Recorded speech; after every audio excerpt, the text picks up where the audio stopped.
Welcome to the show, James. Good to be here.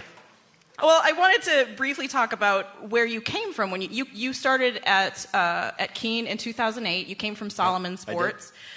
What appealed to you about the company, about their culture? Often, you get a chance to go into an organization that's maybe 20, 50, 100 years old, and you kind of play a part in that. And when Keen came along, it was literally born this century. And when you're born this century, you can kind of be much more future-focused. You're not dealing with a legacy of repositioning and what happened before, and you have to, change things all of a sudden. This was an organization that was truly being created in front of us. And literally, that was the appeal, was there are companies who are settlers, and there are companies who are pioneers, and I choose to be a pioneer. That's great. Well, one of the things that Keen did actually in 2004, as a 2-year-old company, they actually gave their entire marketing budget to tsunami relief in Asia. How does a 2-year-old company do that and survive? That's a great question. Probably a bad business decision at the time. But, I think, I'll use a musical reference. When you got nothing to lose. And when you stare down this budget and this money, and a situation happens that happened in the end of 2004, an organization and the leadership legacy that I was fortunate enough to follow made a decision and said, if we were in charge, what would we do? And they decided that, maybe the $1 million or so could wait, and why not put that into disaster relief? We put that money into AmeriCares, and it sort of set up this platform of what we call hybrid care.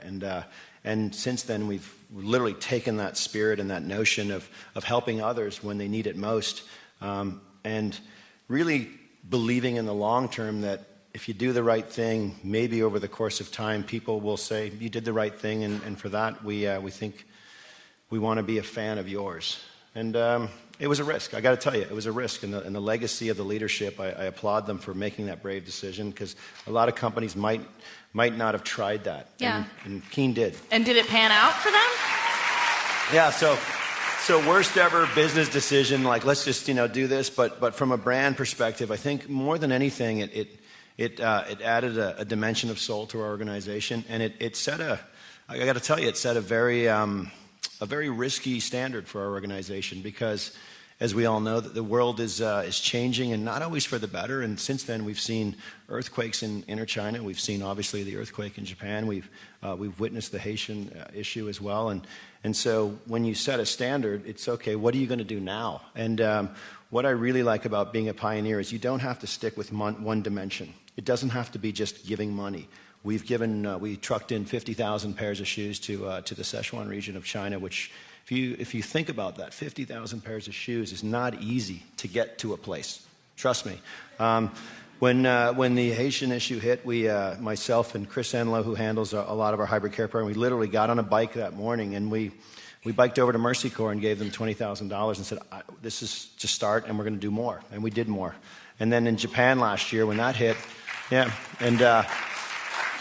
when the Japanese earthquake hit, we took a different approach, and I was asked to come over there after the earthquake and speak to the Japanese people through the TED platform, the TED conference, and they decided to hold a TEDx conference to just bring global citizens together to speak about why we should have that hope and the restoration. By the way, the Japanese are unbelievably resilient, so just to go over there and see it live was incredibly powerful. But coming back to the Keen team, I think we just say that, if we had a chance to be in charge, we'd want to do the right things, and we believe that beyond the year or the quarter or the budget, maybe look forward to 2020 and say we did the right thing.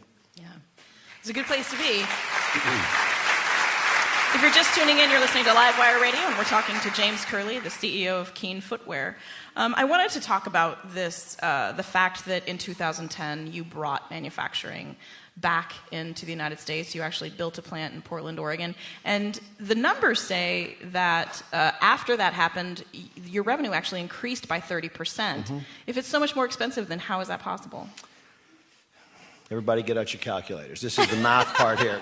So I think I'd be remiss if I didn't mention our founder and our owner. And he is an unbelievable individual who's been in this industry for a long time. And more than anything else, apart from he has this unbelievable vision and he thinks long term, and we're privately owned, but he gives us this permission.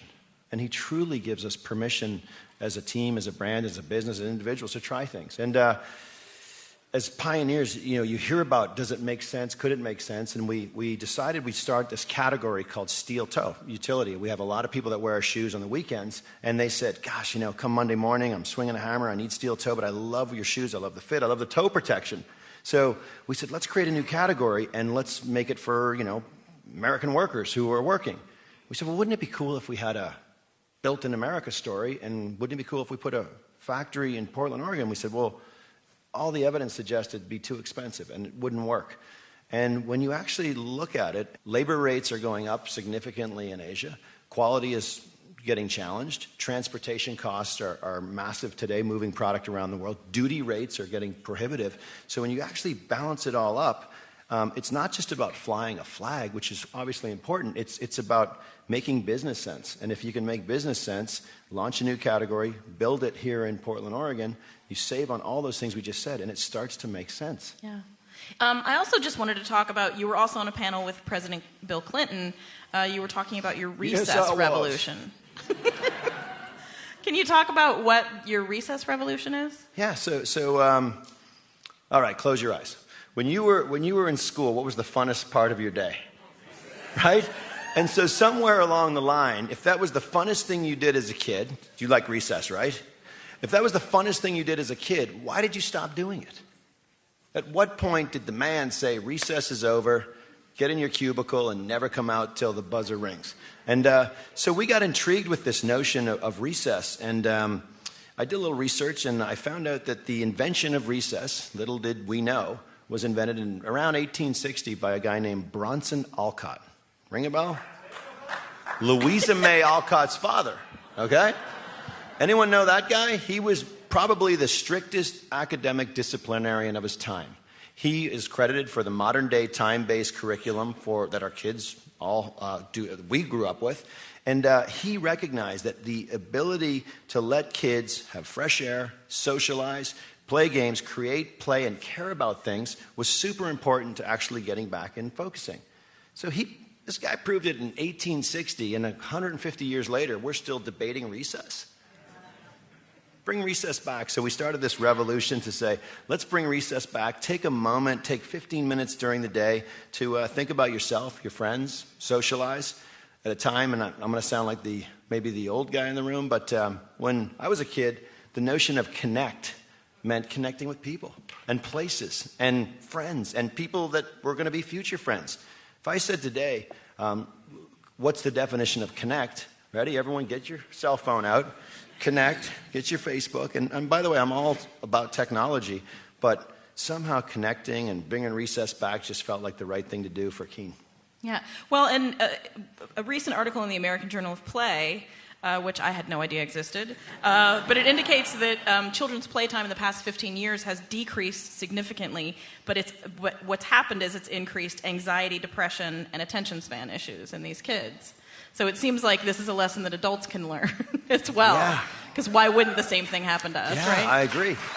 I think it's we're all humans, and life comes at us fast, and we get busy. But I've never seen someone go, "Gosh, I took a moment for myself or with my friends, and I regretted it." I've never seen that. Well, it's been a pleasure talking to you. Thanks so much for joining us. And I really appreciate it. Thanks. James Curleigh. Yeah.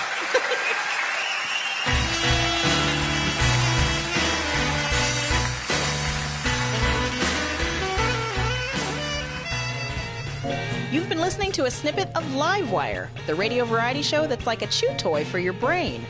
For more information about the show or to download our podcast, visit livewireradio.org.